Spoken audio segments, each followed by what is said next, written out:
My in-laws were drunk at the wedding, oblivious to the whispers around them. They turned to me, their voices loud and slurred. "Well, it's too late now that you're married, but if you really want to be part of this family, you need to prove you have enough money," they said. "That's right," his mother added. "So, from now on, consider giving us $1,000 a month, a little bonus for joining the family." I stared at them in shock, my face draining of color. I couldn't believe they had the audacity to make such demands at my own wedding reception, no less. Before I could even respond, my father grabbed the microphone from them. "Enough is enough. Do you realize how embarrassing you're being?" he said firmly. "My name is Linda, a 30-year-old office worker. I'm currently engaged to Larry, who is 32. We met through a mutual friend who was worried about my single status and decided to introduce us." At first, I felt nothing romantic toward Larry, despite his persistent efforts to win me over, but his kindness, patience, and sincerity slowly broke down my walls. Over time, I found myself drawn to him, and eventually, I realized I wanted to be with him forever. After a year of dating, he proposed, and I said yes. Larry understood me in a way no one else did. He was always kind, always reassuring. "Don't worry," he would tell me. "If you ever feel uncertain, I'll be here. You can count on me, Linda. I love you." His words touched my heart. He truly wanted to make me happy, and because of that, I wanted to do the same for him. When I told my father about our engagement, he was so overjoyed that he cried. "Linda, you're finally getting married. I'm so happy for you," he said, wiping his eyes. "Dad, you're being dramatic," I laughed. "Of course I am. I was always worried you might never get married," he admitted. "You were? I had no idea," I said, surprised. "Every father worries about his daughter," he replied. "But now, I can finally relax. Congratulations." Hearing those words from the man who raised me alone meant the world to me. I had no doubt he would shed even more tears at the wedding, probably more than me. And so, Larry and I began planning for our big day. With both of us juggling work and wedding preparations, life became a whirlwind. Weekdays were packed with deadlines, and weekends were dedicated to finalizing wedding details. On a rare free day, we planned a visit to Larry's parents' house, the first time I would meet them. Larry had already met my father right after proposing, but due to scheduling conflicts, I hadn't yet had the chance to visit his parents. Finally, after months of waiting, we arranged a meeting. As we arrived, nerves crept in. "Don't worry," Larry reassured me. "My parents are really kind." His words calmed me slightly, and I rang the doorbell. His mother answered. "Mom, I'm home," Larry greeted cheerfully. "Welcome home, Larry. It's good to see you," she said warmly, before turning to me. I smiled politely and introduced myself. "Nice to meet you. My name is Linda, and I'm Larry's fiancée." She gave me a once-over, her friendly tone vanishing. "So, you're Linda," she said coolly. Her attitude remained cold as she led us into the living room. "Linda, I need to know what you bring to the table," she began. "Larry is our treasure, our only son. If you're going to marry him, you need to prove you're worthy. Are you?" I blinked, taken aback. I hadn't expected an interrogation. "You're joining our family," she continued. "Are you truly ready for that?" I almost laughed. This wasn't some prestigious dynasty or royal bloodline. Why was she acting like I needed to pass a test? Besides, it's not like I was going to live with them. I struggled to find the right words, but before I could respond, her patience snapped. When I ask a question, I expect an answer immediately. How rude. she snapped. I sat there in stunned silence, realizing for the first time what kind of family I was about to marry into. She snapped. I'm asking if you're ready for this. Her voice kept rising, the tension thick in the air. Despite feeling overwhelmed, I managed to steady myself and say, I hope that Larry and I will support each other in our marriage. But my words did nothing to convince her. What a naive thing to say, she scoffed. You're not just going to support each other, you're supposed to support Larry. That's your duty as his wife. You clearly don't understand the basics. Before I could respond, Larry's father, who had been silent until now, stepped in. Honey, calm down, he said, placing a hand on his wife's arm. Then he turned to me with an apologetic smile. Sorry about that, Linda. You must have been startled by my wife's words. I forced a polite smile. It's all right. Maybe she was just overprotective of her only son. Maybe she was nervous and spoke without thinking. Just then, Larry's brother entered the room. His voice was calm, his demeanor gentle, and for a brief moment, I felt relief. But that relief was short-lived. With a pleasant smile, he said something that made my heart drop. My wife is actually right, but what concerns me the most is that you come from a single-parent family. I frowned. What do you mean by that? He sighed as if explaining something obvious. Well, being raised by just one parent doesn't have a great public image. Naturally, we can't be too thrilled about welcoming someone like that as the wife of our only son. I stiffened. Excuse me? I said, my voice sharper than before. What exactly is wrong with being raised by a single parent? My father worked incredibly hard to raise me on his own. I'm proud of him and the life he gave me. It doesn't make me any less of a person. But they weren't finished. Since you grew up without a mother, you never learned how to be a proper wife, how to handle housework. For instance, his mother argued. I clenched my fists but kept my voice steady. I did plenty of housework to help my father. I can cook well, too, so please don't assume things about me. She completely ignored my words. Instead, she leaned forward and declared, I will allow you to marry Larry, but only if you promise to devote yourself completely to us. After all, we are Larry's parents. Can you promise me that? I felt the floor tilt beneath me. What?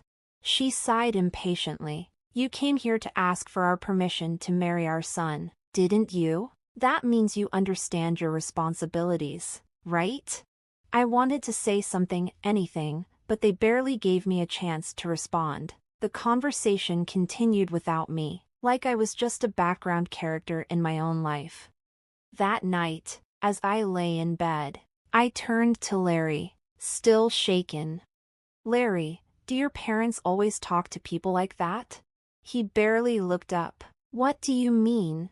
I hesitated. I mean, the way they spoke to me, the things they said. Larry shrugged. They were just making sure you were ready for marriage. I blinked. He didn't see the problem? I understand that they're concerned, I said carefully. But, don't you think they went too far? Larry sighed. As if I was being difficult. They didn't say anything wrong, and besides, they gave us their blessing, so there's nothing to worry about. I opened my mouth to argue, but the words caught in my throat. I suddenly realized Larry wasn't on my side. Sensing my hesitation, he pulled me into a hug. Linda, don't stress about it. My parents are just upset because their only son is getting married. It's normal.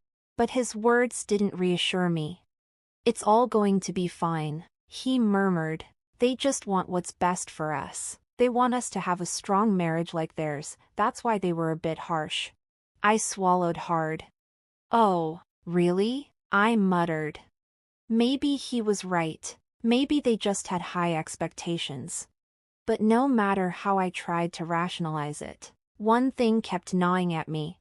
They had looked down on me just because I was raised by a single father. And Larry, didn't see anything wrong with that. What kind of strong marriage did they really have? And more importantly, was I walking into the right one? The wedding day. The day of the wedding arrived, filled with excitement. Relatives, friends, colleagues, and even our bosses gathered to celebrate. I walked down the aisle with my father, the man who had raised me, who had always been by my side. Larry and I exchanged vows and rings, sealing our marriage with a kiss. Applause filled the air, and for the first time, I truly felt the weight of the moment. I was getting married, and despite my worries, a deep sense of happiness filled me. As we entered the reception hall, we were surrounded by warm smiles, heartfelt congratulations, and nostalgic conversations with old friends. I pushed my doubts aside. I was glad I had chosen to marry Larry. I wanted to cherish this day. After the ceremony, we planned to register our marriage and officially start our life together. Everything was perfect until the final part of the event. Larry and I stood with our parents, greeting guests as they left. That's when I noticed it. His parents were unsteady on their feet, their faces flushed red. They had drunk too much. Some guests whispered amongst themselves, concerned. Others tried to ignore it, but just when I thought we could wrap up the night quietly, everything took a turn. Larry's mother suddenly grabbed my hand, yanking me away from Larry. She yelled, her voice echoing through the hall like a wrestler hyping up a fight. "Listen to me, Linda. Now that this wedding is over, you're going to devote yourself entirely to us. We're going to test you, so you better be ready." The room went silent. Some guests chuckled awkwardly, thinking it was a joke. Others shifted uncomfortably. Then, Larry's father grabbed the microphone. "Linda, don't you feel embarrassed wearing a dress like that? It doesn't suit you at all." His wife nodded in agreement. "Dear, you should tell her the truth." I felt a lump form in my throat as the whispers among the guests grew louder. I turned to Larry, desperately hoping he would step in. But he didn't. Instead, he sighed and said, "I can't do anything about it. My parents aren't saying anything wrong." And that's when I knew. Larry would never stand up for me. And this marriage, this life I had just promised myself to, was not what I thought it would be. I was certain of it. Even as the hall buzzed with chatter, my in-laws remained drunk, spewing insults without restraint. "Well, you're already married, but if you're going to be part of this family, you need to prove that you have enough money," they slurred. "That's right," they added. "After you register your marriage, you should send us a few $1,000s every month. Oh, and your entire bonus too." I felt the blood drain from my face. They were demanding money at our wedding reception? I stared at them, speechless. Then, my father calmly took the microphone from their hands. "Enough of this," he said, his voice steady yet firm. "Don't you realize you're making fools of yourselves?" My in-laws scowled.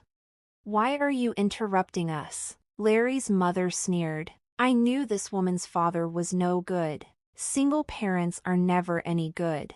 That was the final straw. I clenched my fists, but before I could speak, my father responded. "You people are even worse than I imagined," he said, his tone still composed but cutting. "You refuse to meet me just because I raised my daughter alone. And yet, you work for President Scott, one of the most respected men in the industry? I assumed his employees would have some decency." At that, my father-in-law's face turned pale. How do you know President Scott?" he stammered. My father let out a dry chuckle. "He's a business partner of my company, and an old friend." A gasp rippled through the room. Speaking of single parents, my father continued, "President Scott was raised by his mother alone. So in your arrogance, you just insulted the president of the very company you work for." The color drained completely from my father-in-law's face. The man who had just been looking down on me now looked as if the ground had crumbled beneath him.